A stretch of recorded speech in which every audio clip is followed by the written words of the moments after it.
Student, अब अभी जो मेरी ये प्लेलिस्ट है ये पूरी की पूरी लीनियर इक्वेशन के लिए है। तो फिर उसके हम डिफरेंट जो है वो कर रहे थे एग्जाम्पल्स। आज वाला जो है वो थोड़ा सा और डिफरेंट है। Find the solution set by using the method of equating the coefficient. ये दो इक्वेशंस हैं, एक और दो, इन दोनों को सेम करना है। यानी इधर दो है ना एक्स के साथ, तो इधर भी एक्स के साथ दो होना चाहिए। या तो एक्स को सेम करें या तो वाई को सेम करें। अब आप ज़रा गौर करें, वाई को हम सेम नहीं कर सकते क्योंकि यहाँ 5y है 2y मौजूद है। 2x है तो इस x को सेम कर सकते हैं। कैसे कर सकते हैं हम? एक तरीका है, पहले मैं इनको दोबारा लिख लेती हूँ ताकि हमारा जो दर्जा होता है ना उससे ज़्यादा छेड़छाड़ ना हो। एक मिनट। हाँ, ये हो गई हमारी इक्वेशन 1 और ये हो गई इक्वेशन 2। ठीक है, अब मैं ऐसा क्या करूं, जो ये इधर 2 है ना इस तरह इधर भी 2 हो जाए। तो हम करेंगे मल्टीप्लाई। मल्टीप्लाई करने से क्या होगा? मल्टीप्लाई करेंगे इक्वेशन 2 को 2 के साथ, यानी इस दूसरी वाली इक्वेशन को हम मल्टीप्लाई करेंगे 2 के साथ ताकि वो हमारा जो x है ना कोएफिशिएंट वो इक्वल हो जाए। तो लेट्स डू इट। तो हम वो करते हैं। अब कैसे करेंगे? 2 बाहर रखेंगे और पूरी की पूरी जो इक्वेशन है वो हम इस तरह के लिखेंगे जो है मौजूद है। ठीक है, 2 को x के साथ मल्टीप्लाई करेंगे तो 2x आएगा, माइनस सेम आएगा। 2 को 2 के साथ करेंगे तो 4 आएगा और इसी 2 को 4 के साथ करेंगे तो हमारे पास 8 आएगा। अब आप नोट करके देखें, ये हमारे पास एक नई इक्वेशन बन गई जिसको हम नाम देंगे इक्वेशन नंबर 3। ठीक है, लेकिन ये अभी कंप्लीट नहीं हुआ, इसकी और भी बहुत सारी चीज़ें रहती हैं क्योंकि अभी 1 इक्वेशन को भी सॉल्व करना है और अब हम 3 को भी करेंगे। 2 हमारी अब ख़त्म हो गई क्योंकि हमने 2 के साथ मल्टीप्लाई करवा दिया। अब 1 को और 3 को करेंगे सॉल्व। अब हम जो है नेक्स्ट स्टेप करेंगे सब्ट्रैक्ट इक्वेशन 3 फ्रॉम इक्वेशन 1। अब आप गौर कर देखें, हमने जो ये इक्वेशन 3 है ना ये हमें सब्ट्रैक्ट करवानी है फ्रॉम इक्वेशन 1 से। तो मैं पेज पलटी हूँ और फिर कर। हाँ, तो इधर जो है मैं इक्वेशन 1 लिख लेती हूँ पहले, क्योंकि जिससे सब्ट्रैक्ट करना होता है ना वो बड़ी इक्वेशन होती है तो पहले उसी को लिखा जाता है। नेक्स्ट जो है जो हमारी 3 वाली इक्वेशन बनी थी, ठीक है, तो मैं उसको लिख रही हूँ। उस पर था प्लस का 8।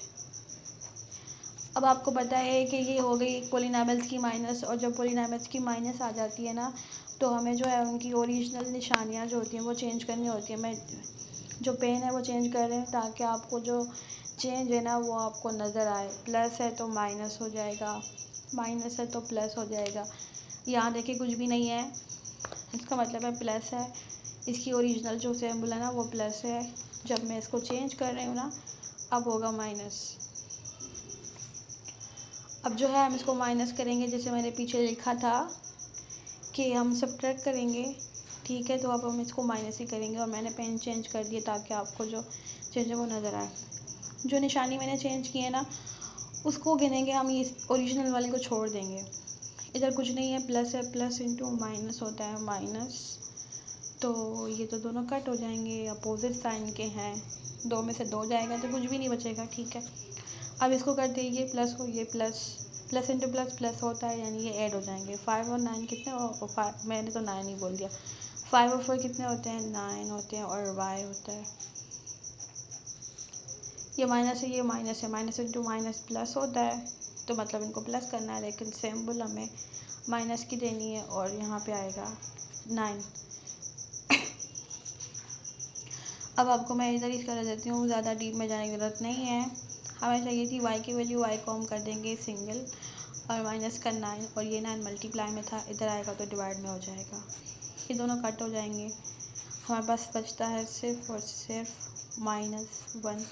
अभी भी ये ख़त्म नहीं हुई, क्योंकि अब हमें y की वैल्यू मिल गई है। अब हम फाइंड करेंगे x की वैल्यू फाइंड करेंगे। अब क्योंकि हमें x की वैल्यू अभी तक पता ही नहीं है, कैसे करेंगे x की वैल्यू फाइंड। इक्वेशन 2 जो हमने छोड़ दी थी ना, वहाँ जो है हम पुट करेंगे, पुट द वैल्यू, मैं जल्दी जल्दी में लिख रहा हूँ, राइटिंग बहुत गंदी हो रही है। Put the value of y in equation 2। Equation 2 क्या थी हमारे पास, x माइनस 2 और था हमारा y को रिप्लेस करके हम लिख देंगे -1 इज इक्वल टू 4। इसको सॉल्व करेंगे। अब हम x हमारा सेम रहेगा, माइनस इंटू माइनस होता है प्लस, 2 को के साथ मल्टीप्लाई करेंगे आएगा 2 और इज इक्वल टू हमारा 4 आएगा। x को हम सिंगल कर देंगे और जो है 4 हमारी इसी जगह पे रहेगा। इधर प्लस का 2 था, इधर जाएगा तो माइनस का 2 हो जाएगा। मैं इधर ही कोशिश कर रही हूँ हो जाए। 4 में से जो है 2 माइनस करेंगे तो हमारे पास क्या आएगा, ऑब्वियसली हमारे पास 2 आएगा। तो अब आप देखिए हमें x की वैल्यू भी हो गई और y की वैल्यू भी हो गई, पर हम जो है ना इसको थोड़ा सा सेट करके रखेंगे ताकि जो आंसर है ना वो सही से लगे।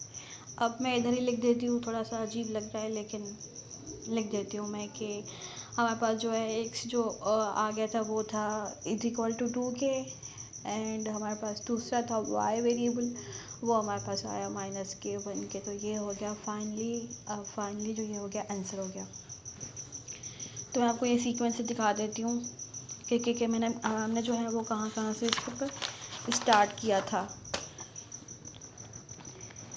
ये थी स्टार्टिंग वाली, कोएफिशिएंट को मैच करना था जो हमने कर दिया, 2 के साथ मल्टीप्लाई करवा के एक और इक्वेशन बन गई 3। फिलहाल हमने 2 इक्वेशन को छोड़ दिया था, 1 को और 3 को क्या था हमने इसको सब्ट्रैक्ट किया था। इक्वेशन 1 में से 3 सब्ट्रैक्ट की थी, y की वैल्यू आ गई थी। तो हमारे पास इक्वेशन 2 रहती, क्योंकि हमने इसको सॉल्व नहीं किया था तो हमें जब y की वैल्यू मिल गई तो y को रिप्लेस करके हमने वहाँ वैल्यू रख दी।